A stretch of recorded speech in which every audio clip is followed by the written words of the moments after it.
Welcome back. It's Smoking and Toasting, episode number 133. And, oh, yeah, sound effect time. I like that. So Ian's popping open the Bird is the Word double IPA from El Segundo Brewing.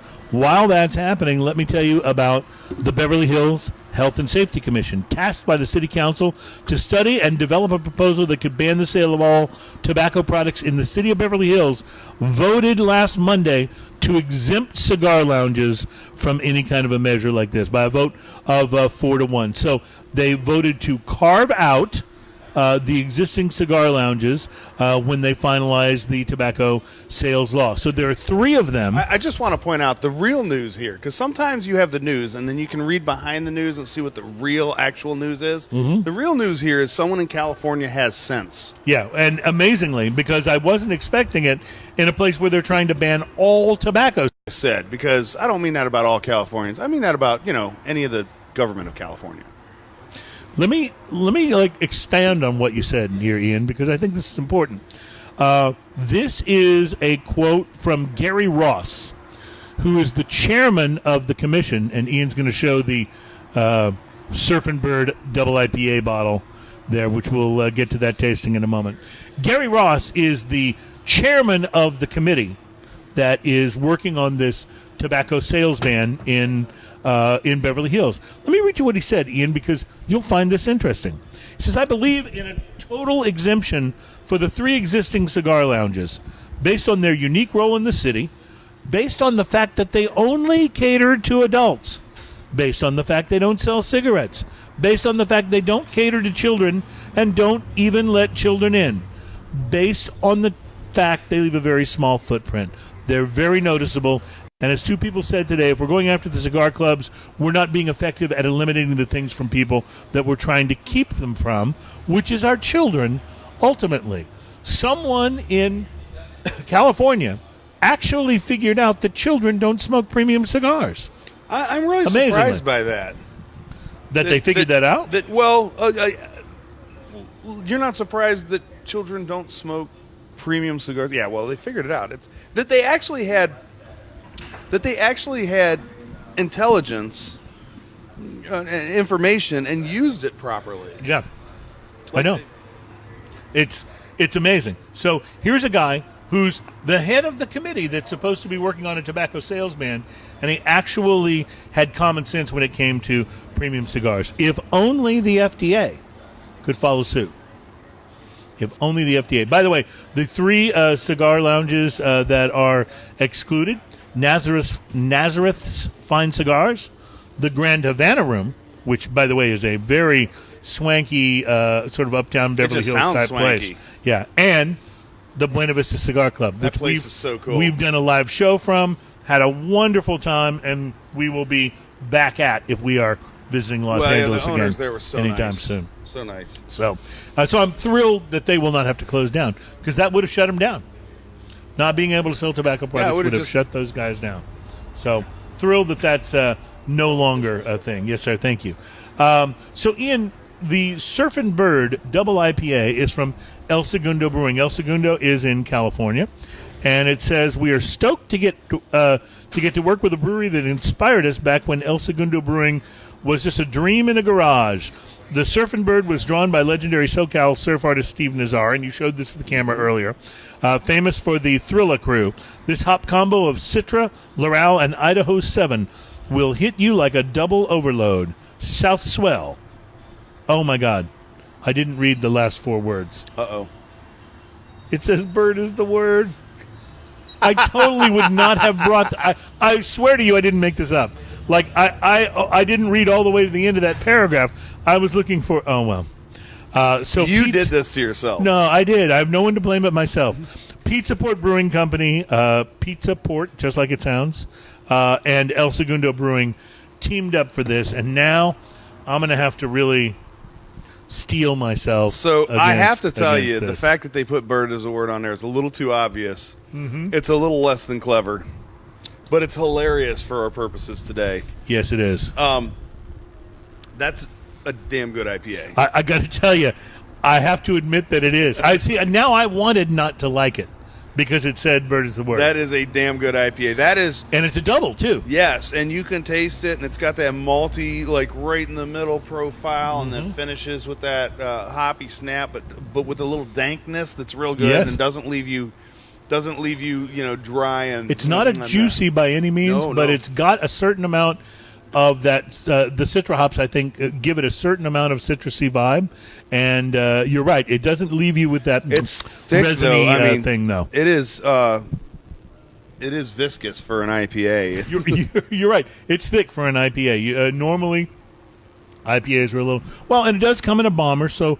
They're not necessarily advertising this as something you're going to be crushing by the beach on the weekend. At 8%, yeah, Despite you don't want the fact that it's the Surfin' Bird and the bird. Trust me, at apparently. 8%, one bottle's enough. Yeah, exactly. Well, it's a double IPA, but this is really interesting, and I'm excited about how many of the smaller breweries. El Segundo is a very small California brewery. Pizza Port, I wasn't even familiar with them before picking up this bottle. But I'm excited about how many of these smaller breweries are collaborating.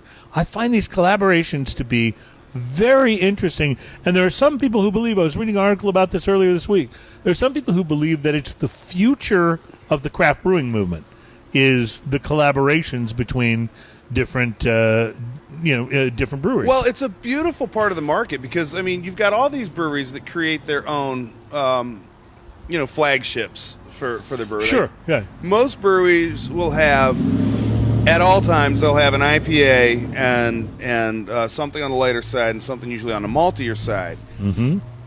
And then they'll have some experiments beyond that. But when you get these collaborations, you have some breweries that are better at, say, maltier beers and some breweries that are better at hoppier beers. Right. You take Stone, for example, they're a hoppy beer right. brewery. That's what they do. Very much. And when you start blending these things together and you get all these ideas, and I can only imagine what the meetings to figure out what we're going to brew are going to be like. I bet that is a blast. I bet they are, yeah. Yeah, absolutely. And you got to figure that the brewmasters take great pride in being able to bring their signature to the collaboration. Absolutely. They would have to. They would Absolutely. And creating something that really reflects both breweries. And we're seeing this in the cigar industry, too. Yes. With AJ Fernandez blending for everybody. Right. Particularly for, Monte Cristo and H. Upman and some of the others. But we're also seeing some other smaller level collaborations coming about. And I think it's a very healthy thing. Speaking of AJ Fernandez, this cigar is outstanding. I love the feel of this. This is a... Now... I'd given you this. This is a New World. The New World from AJ Fernandez. That I believe is the Toro. And are you finding it to be full bodied the way that I have? Yes, this is definitely skipped the line just into full body. I wouldn't say it's the biggest part of full body, but it's right. It's not there. a diesel, but it's definitely a step above the sort of medium to full that I smoke regularly. The burn on this is perfect the entire way. I'd use the punch. I don't know if the camera can see that. I almost always default to a punch, and not for any reason other than I'm a little lazy. And a lot of the lighters that I have a punch built in. Right into the so bottom. So that yes. just means one less thing I carry in my pocket. Mm-hmm. And so I always try a punch first. And then the nice thing about a punch on a cigar is a small, round, perfectly round hole. You don't get a lot of tobacco in your mouth. Those kinds. It's real clean.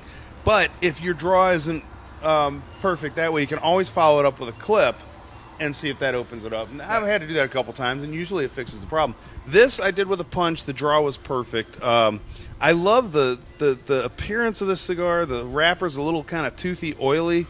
The severe squareness of it. I love that. It's like the what you might corners call of an it extreme are box it's an press. extreme box press.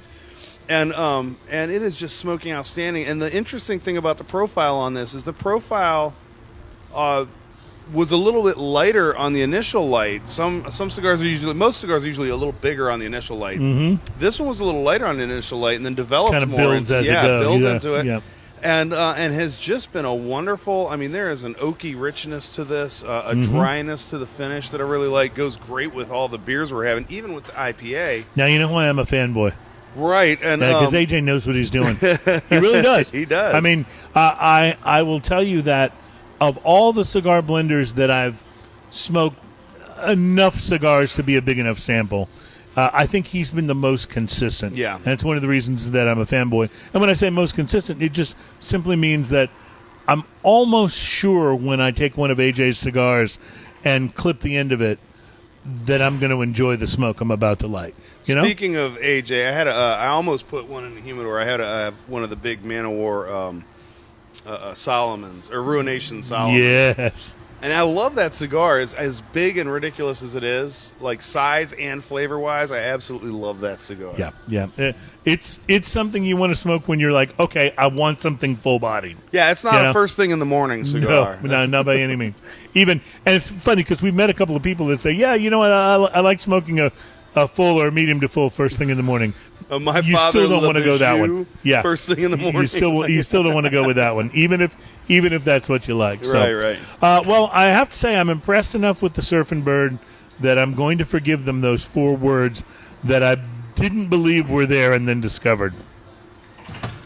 And you're pouring more of an IPA. I'm going back. This is an outstanding IPA. That should tell you a lot right there. This is for a double, I think it's incredibly balanced. Yeah. Because one of the things, I love IPAs. I lean more towards the citrusy stuff, but I will tell you that often when you get into doubles and imperials, I find that they've gone so far into the hop territory that it's interesting to taste, but not something I want to drink regularly. This is something that, again, apart from the 4 words, I could drink regularly. But you have to see those 4 words. Yes, I would have to see the 4 words. You just have to take a Sharpie and take black them out. Take a Sharpie and black them out. I could do that. I think it's good enough that I could do that. Okay, we're going to take another break. When we return, we will be tasting Fort George Brewing from Astoria, Oregon, their Russian Imperial Stout called From Astoria with Love. Plus, I'll be telling you that despite being delicious, or besides being delicious, I should say, tequila may also help you lose weight. This is a very exciting story to be able to share. So we'll be back with that. You are checking out Smoking and Toasting. We're live at B&B Lemon in Houston, Texas, and we'll be right back.